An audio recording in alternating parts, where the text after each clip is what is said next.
Welcome back, everyone, to the podcast. I am Dr. Zach Rochelle, and I am here today with Catherine Thevenot, and we are going to be talking all about counting on your fingers.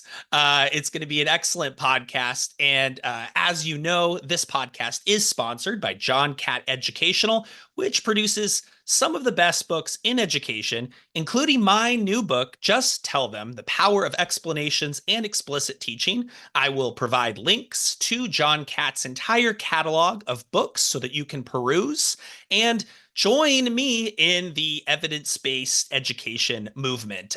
So excited about the release of my new book. So please check that out. I am here with Catherine, and I have always thought I've always wanted to know a little bit more about finger counting, having a daughter myself. Catherine, how are you doing? I'm fine, thank you, Zach. And where are you calling in from? Audiences will hear that you have a wonderful French sounding accent. So tell us about that. Yes, they cannot miss it, I think. Huh? Yes, I'm French, but I'm in Switzerland now. So I'm in Geneva right now, but I work at the University of Lausanne. I've always wanted to go to Lausanne. I've always wanted to go. You are more than welcome, Zach. I hear it's expensive. Is that true? Oh, it is very expensive indeed. That's like the main thing. I'm like, oh, they speak French and it's expensive. That's true. But yeah, so your expertise, and you came to me because a paper got on my Twitter X and around counting, and it kind of rattled me a little bit. And I wanted to bring you on, and you can tell us kind of the state of the science around finger counting. Um, Mhm. I guess the first question is, what led to your work on finger counting? Yeah, okay, yes. Actually, the question about finger counting and the usefulness of finger counting in children came from my interaction with the primary school teachers. And I usually teach, give lectures with students at the university, but sometimes I give courses to teachers in continuing education. So they always ask me whether and what they could do when they see a child in their class counting on their fingers. So the question was really, should we prevent children from counting on their fingers? Should we, on the contrary, encourage children to count on their fingers? And actually, when I tried to answer this question, I had a look at the literature, and the answer was not that clear, actually. So it was a bit frustrating for the teachers and even for me, because I always had to say, I don't know, really, I don't know. So, of course, I had the intuition that encouraging children to count on their fingers would be a good idea, but I'm a scientist, so I cannot really trust my intuitions. So I had to pursue a line of research on that topic. And what was interesting also was that when I asked the teachers themselves what they think about finger counting and what they think about the fact to encourage or discourage this strategy in their class, their responses were quite mitigated, actually, meaning that some of them were very positive towards finger counting, but some others, I have to say a minority of them, though, were not that enthusiastic about finger counting.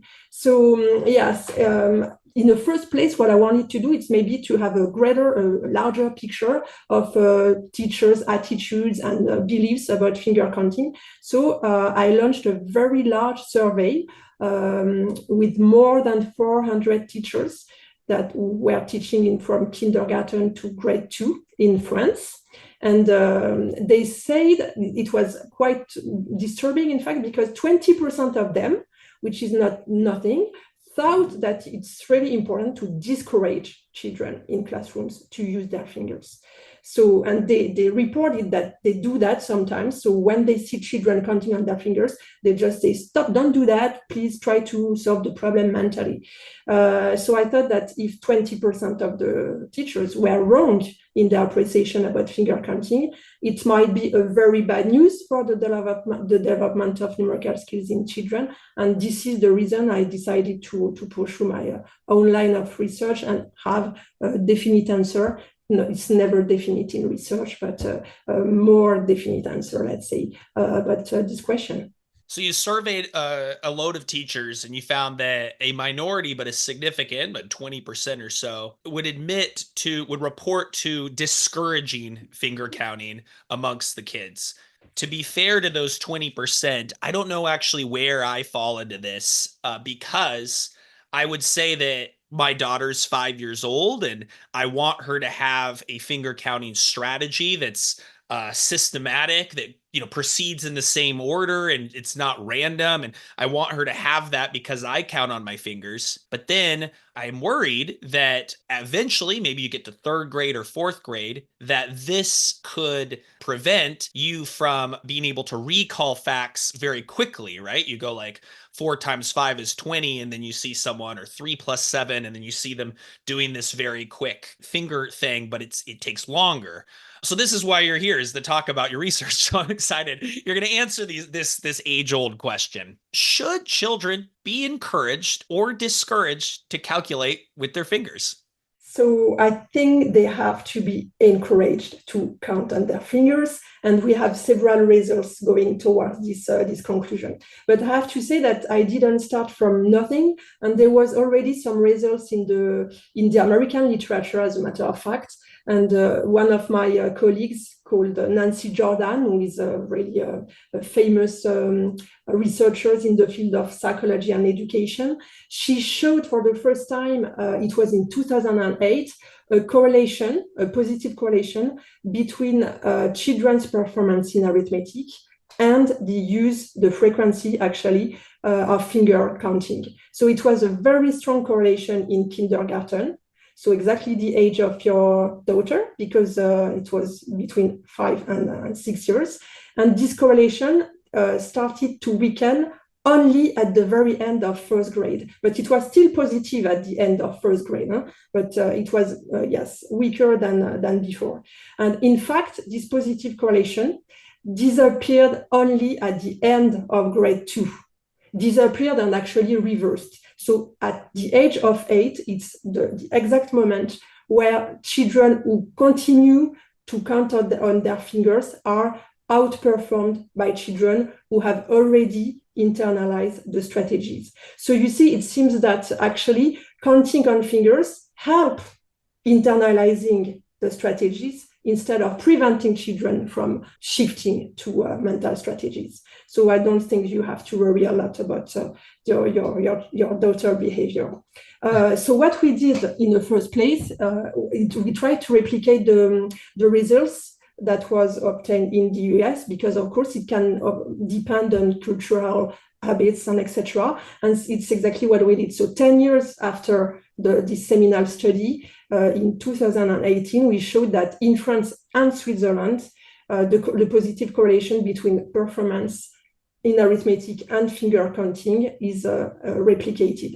And we went a step further, because we showed that children who use their fingers in kindergarten, they are the smarter children. They have more working memory resources, so more cognitive resources, than children who didn't, let's say, discover this strategy.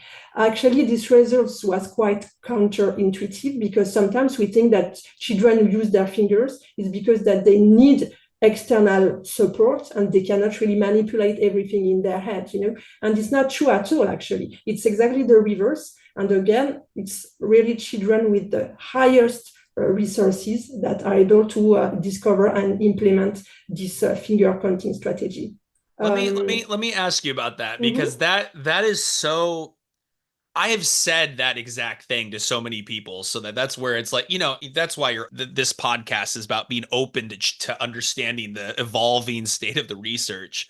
But like you said, so we think of cognitive load or working memory load, that of course, if you have way too many items in mind, you're going to become overloaded and overwhelmed. So a strategy one could do is offload the information that has to be processed into working memory onto a piece of paper, or to a friend, or to your hands, right? You have all these. And so instead of having to picture the images and visualize it, you can just have it here. But you're saying that, like, while that may be true, that actually the high performing, high working memory students tend to lean on this strategy. Why? Like, what is your why do you think that is? I think because they are able to understand something with numbers that the other have not understand yet, like not for example, but mainly that numbers, they really correspond to quantities, and it's not just a symbol, it means something, and it can be translated, we say transcoded, in an actual quantity. And then when you represent those quantity on fingers, you can manipulate them, and you can decompose, and you can add them, subtract them, and etc. And so this manipulation is very important. And this is the reason why I think the smartest children are able to understand that, to transcode and to manipulate the quantities. Then I don't say that it doesn't release working memory resources for them. I don't say so. But to do that, they need to understand something deeper than the other, I think, children have not understood yet. So if there's a strategy that the higher students are using, the implication for me is that the kids that have weaker working memory resources probably need to be trained to use that strategy or to adopt a strategy that will get them further than the poorer strategies they're using. So I guess the follow-up question then, is it possible to train children to calculate on their fingers?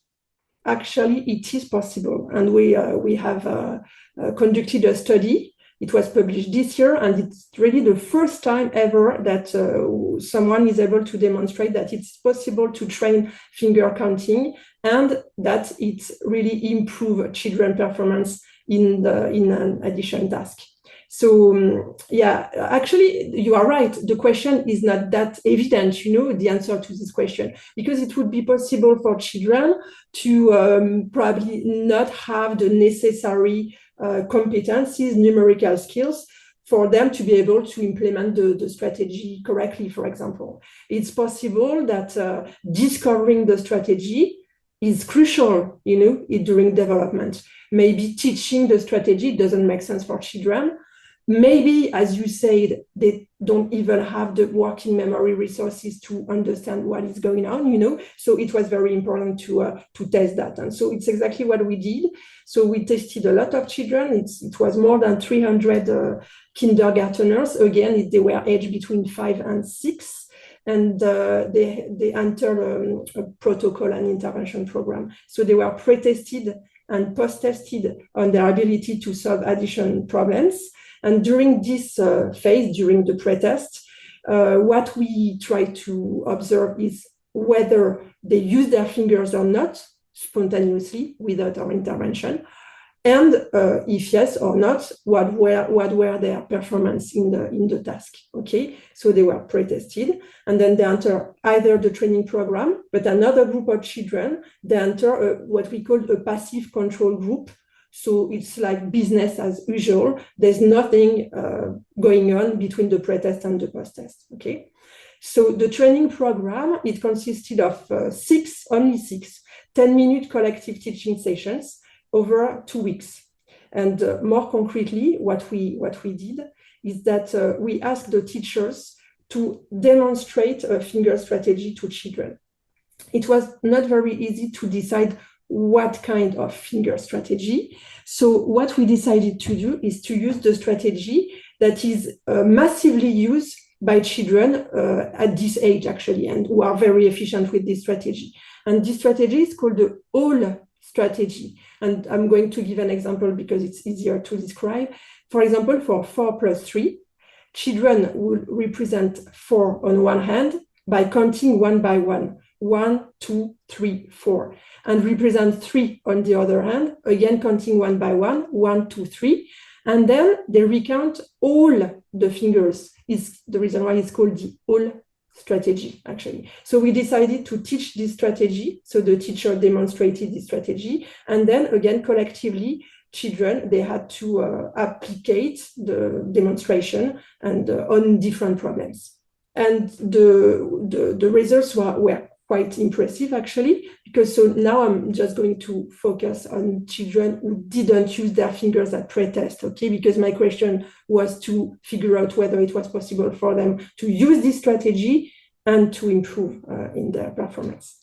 And yes, it was the case, because when we pre-tested the two groups of children, the average performance on addition was about 40%, okay, 40%. And at post-test, for the experimental group, so the group who entered the training program, the finger training program, they reached 77% of success. So it was plus 40%. And the control group, who did nothing, remember, between the two testing sessions, they reached only 48%. So it was just an 8% improvement.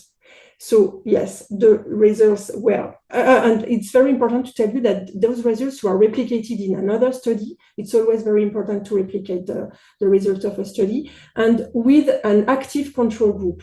So in the control group, instead of doing nothing, the children, they have to manipulate numbers and learn by heart, actually, rote learning the additions. And we had exactly the same results, showing again that, yes, it's possible to train children. And when those children are sensitive to the training program, they show improvement. Excellent. So, I mean, I have a lot of questions around this, because it's like now I'm thinking like, and maybe this is next research, right? You're sort of never done, because you have to make decisions on the research design based on what's feasible and what questions you have. And you can't answer every question in every research paper.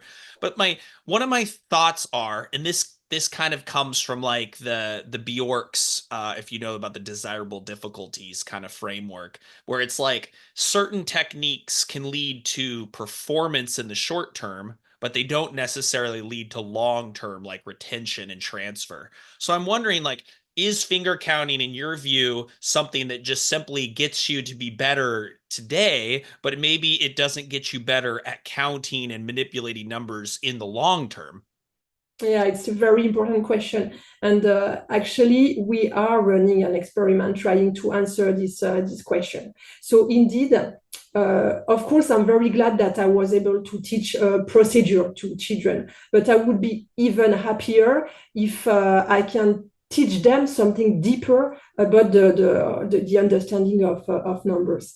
So what we do at the moment, but I have preliminary results that I'm going to tell you. But yes, they are preliminary results, okay? But what we do is do exactly the same as before, that pre-test, post-test, and etc. But in addition to the addition task at pre-test and post-test, we test children on their comprehension of numbers. So what does it mean, comprehension of numbers? What we know is that something very fundamental in the comprehension of number is the cardinality principle. So the mastering of the cardinality principle, which is the principle according to which when you count a collection, the last word that you are going to pronounce corresponds to the total number of objects in the collection, and not only the last token, for example, that you have counted.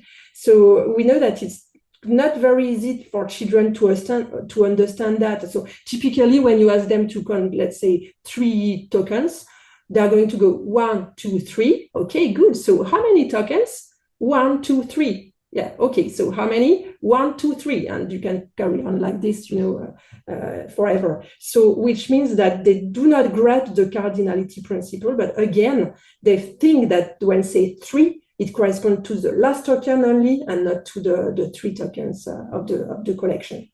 So we decided to test this principle, pre-test and post-test, and see if the finger training program had a positive effect on that. To test this cardinality principle, there is a very famous task and very easy task to administer called the give-n task.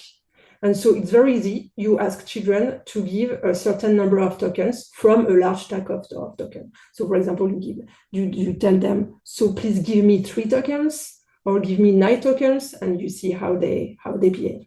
So if children manage to give the required number of tokens, whatever this number, of course, within their knowledge of the numerical sequence, we can conclude that they are, we say, cardinal nowhere. And we know, thanks to studies also conducted in the state, that at the age of 5, you have 50% of children who are cardinal nowhere and 50 children who do not understand this principle yet. So this is the reason why we tested children at the age of 5 also, okay? So yes, and the results are quite promising because, good news, children who are trained to finger counting, they show a higher improvement about their knowledge on the cardinality principle than children who enter the passive control group. But the reason why I say these preliminary results, and we have to carry on more studies and run more experiments. The bad news is that we are not very lucky. When we looked at the results of our children at pre-test, we realized that children in the training group, finger training group, they had worse performance than children in the control group, which means that if they have more room for progress. So we don't know really if at the end of the training, they really have benefited from our training, or just because they were very low at the beginning and then they can progress more anyway. So we have to continue, but exactly, this question is very important, and our results are quite promising, I would say. What you're getting at is like maybe this idea, and I sort of alluded to it, would be that if you're training them finger counting, is it just a procedure that they use without it becoming part of their repertoire that will their math understanding, I guess? Like, it's not going to be part of, like, whether or not is there something more that they could learn or use it for than just kind of a trick, I guess, is sort of the thing. I mean, I'm thinking about the questions people that are listening in on this are going to have. Like, one of them that comes to mind is, does this only apply to counting? Or let's say we're talking about super important in the world of math right now is learning your multiplication tables, right? Do you think that this only applies to early counting for young children, or can this apply to more advanced calculations like multiplication? I wouldn't say that it would apply for multiplication, because to me it's very different processes. As you said, based on counting, actually I have another line of research showing that even in adults, even in experts, probably when you solve an addition, it's not memory retrieval. You still have some traces of your first behavior with addition, and we know also that there are spatial movements when you solve an addition or a subtraction, probably because you move along a mental number line, which is not the case at all with multiplication. So I do not really expect transfer on multiplication or material that would be really retrieved from memory. So thinking about as teachers, right? If you teach younger children, you should be okay to not tie their hands down and make that, you can teach them a procedure for counting. However, if you're a fourth grade teacher and you're teaching by memory, by heart, the multiplication tables, the fingers itself are not necessarily helpful, because you're not counting, you're not doing this like little number line counting in mind like you are with addition problems. You're just needing to retrieve by memory. Is that what you're saying? Yes, it's exactly what I'm saying. And actually, it's very important that children automatize memory retrieval. It's very, very important. And when we show in Switzerland and in France, that it's very difficult for children. And for some of them, they never automatize retrieval of memory tables, which of course they have to reconstruct the results. And for multiplication, it's very complicated. It takes ages. And so all the resources needed to retrieve or to reconstruct the fact, they are not put in more difficult activities like reasoning about the problems and etc. So it's very, very important to make children learn their multiplication tables. Love it. That does clear up a lot, because I had a feeling I would get these emails afterwards like, oh my gosh, right? The other thing I think is, and you said this at the beginning, that what started you on this journey was people were asking you. A lot of teachers have parents that come to them worried. They're saying, my child is counting on their fingers and I keep telling them, stop counting on your fingers, and she or he still keeps doing it or under the table. What's the stock response then we should probably say to parents who express like worry around their kids using their fingers? Yeah, they don't have to worry about that. Again, it's a very smart strategy, and they should be proud of that, you know?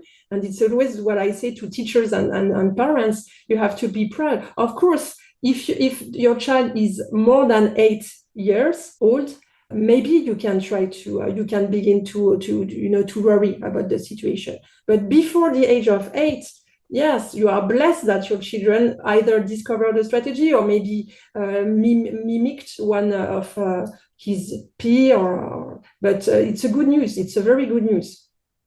Love it. And so, what about the child who has come up with their own system of finger counting, but you figure out it doesn't come to the answer every time, right? It's not systematic, it's irregular. So what would you say in that case that you should do?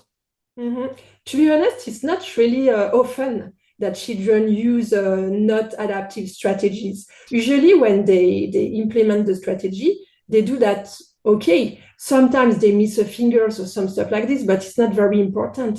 What is important is the reasoning behind that, you know, like the comprehension that one number word is associated with one finger, that, as you said before, there is a sequence to be respected. Again, if you miss one number, it's not a problem at all, as soon as it's like a kind of random mistake, you know. So yeah, usually when they start using their fingers, children are very yes, proficient with the strategies. We don't have weird strategies, actually, you know, in our observations. That's interesting. Yeah, that's great. So I guess our final question here is in terms of your future research, in terms of the questions that you are pondering, what questions remain unanswered about finger counting? There is a very important question for me, because what I said before is that when you teach children using their fingers to calculate, you have an improvement in performance. But of course, what I'm talking about is results at a group level, not at an individual level. Okay, so it doesn't mean that all children benefited from our training. And so we had a look at individual data, and we found that actually, which is a very nice result, 75% of the children were sensitive to the training and then improved their performance. But the other side of the coin is that 25% of children were not sensitive to the program, you know, and 25% is not nothing at all. So I'm very interested now in better understanding why those children were not sensitive to the program and what could we do to help them in progressing in their numerical development. But maybe I have an idea about that. It's probably because those children, they don't have yet the necessary counting concept and number concept that would allow them to make sense of the strategy. So maybe it's what I'm going to do in future research, like really systematically testing children on their number comprehension before they enter the training program. And if they are not, for example, at ease with the cardinality principle, I think that it's very important to work with them on this principle and other principles before they enter the training program. Because as you say, we don't want children to use kind of stupid strategy, you know, without meaning, you know. So if they don't understand anything about numbers, to me, it's really pointless and ridiculous to try to teach them a procedure that will be even more meaningless for them. Love it. So sort of starting with the principles and then Yeah. adding the counting by finger strategy as opposed to the reverse order. Yes. That makes sense to me. I'm also just curious about this podcast is a very explicit instruction podcast, by the way. And I'm just curious, like, as before we close out, like kind of your views around whether or not these things like counting and learning about numbers and how numbers work, if that's something you think happens spontaneously among kids, or if that's really something that is at least sped up by training and by instruction. Yes, it is of course one of my questions. I think that you can help children. You can always help children in understanding something, and it's especially true for children with the lowest abilities. So I would say that, okay, if we are in the perfect world and the child discover the strategy and think it's great and etc., good for him. But it's not the case for every children. And I really think that for those children who are a bit behind, who maybe don't have the necessary cognitive resources to discover the strategy themselves. So yes, we need to show them, and we need to show them the way, with the hope that they will again understand something more than that. Absolutely. Yeah, that's I couldn't have said it better myself. Catherine, where can people go to find your work, and how can they get in contact with you and so on? This is the time to sort of next steps for the listener. Yes, it would be great if people have some questions or some more insights, So it's very easy to find me. You type my name on Google. So Catherine Thevenot, it's not very easy to pronounce for you, I know, but you did perfectly at the beginning. So maybe my name is going to be written somewhere, and so they can find me very easily. And my email address is not everywhere, but it's very easy to find. So yes. Perfect. And the paper, most of the papers now are open access. Awesome. And thank you for that. That's a lot of times the teachers end up asking for that, and then they have to go and contact you to send them a PDF. So it's great that they're all open access. That's perfect. Yeah. I will be posting the links, everybody, to the main papers that we discussed here in the show notes of this episode. Also Catherine's name, and you can follow that up through like researchgate.net. You can find all those papers. Catherine, thank you so much for coming on the podcast. The listeners, I'm sure, got a kick out of it. And listeners, I'd really appreciate it if you could keep helping, supporting me with this podcast. Spread it around to principals that you know, to other teachers. Give it a 5-star rating on the platform of your choosing. Thank you so much, Catherine. Take care. Thank you, Zach.